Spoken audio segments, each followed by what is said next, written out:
It's day 28 of the challenge, and right about now you guys might be starting to feel like you're not too sure how you're going to keep these healthy habits going. You know, you lead a very busy life, which is great because that means you're a motivated person.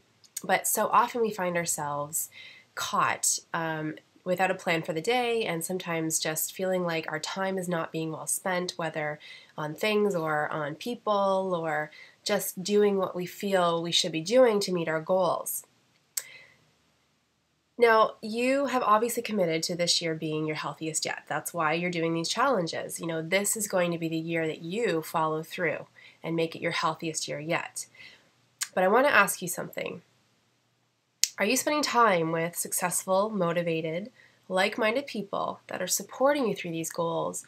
Or do you find yourself spending a lot of time around people who are, you know, the classic victims of their life? You know, they just can never make things happen, or everything's always bad, and you know, they assume that their life is always going to be just a product of their circumstance and they have no control over it. Well, did you know that you are the average of the 5 people you spend the most time with? That's a quote from Jim Rohn, and I often think about that when I think about when I'm feeling great and when I'm not feeling so great. I think about who I've been spending time with, and that leads me into the challenge for today. Your main challenge today is I want you, as you're planning out your week next week, to schedule a date with somebody that completely energizes you, with somebody that has the same goals as you, and just that person that you leave and you always feel much better having visited. Because the type of people that you're interacting with are influencing not only the attitude you operate in, but the subject matter that you're always thinking about and talking about. So it's very important that we schedule time in with people that are going to uplift us and not drain us. So by choosing the right people, you're shaping your future, you're shaping 2011 to be your best year yet, and you can see how this is especially important when it comes to reaching your goals. So in addition to booking that appointment with that great friend of yours, I want you to ask yourself a couple of questions today. So the first one being, who do you want to be? You know, what is your thing? And secondly, who do you know that embodies these qualities that you're after for yourself? Thirdly, who are those 5 people that you're spending the most time with that are influencing your life, your habits, your actions, and the way you think?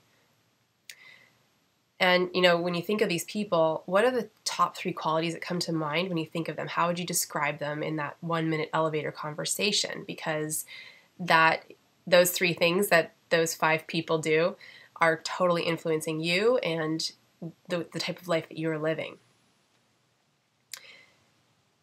Now I want you to think about people that influence you in the right way. Now, this doesn't have to be in person. It can be socially, using social media. Think about Facebook. Think about celebrities, Twitter. You know, if you want, go onto my Twitter page. It's Ange Peets, and take a look at the people that I follow. I think I follow about 350 to 400 healthy-minded people that inspire me every day, and that's really important. So that can maybe be a source of inspiration for you. So go ahead and do that. You know, find a healthy celebrity and take a look at the people that they follow and the people that inspire them, and that might be your daily dose of inspiration right there. But you want to end this little activity by thinking about how you're going to start in filling your life with inspiration and motivation to reach your goals.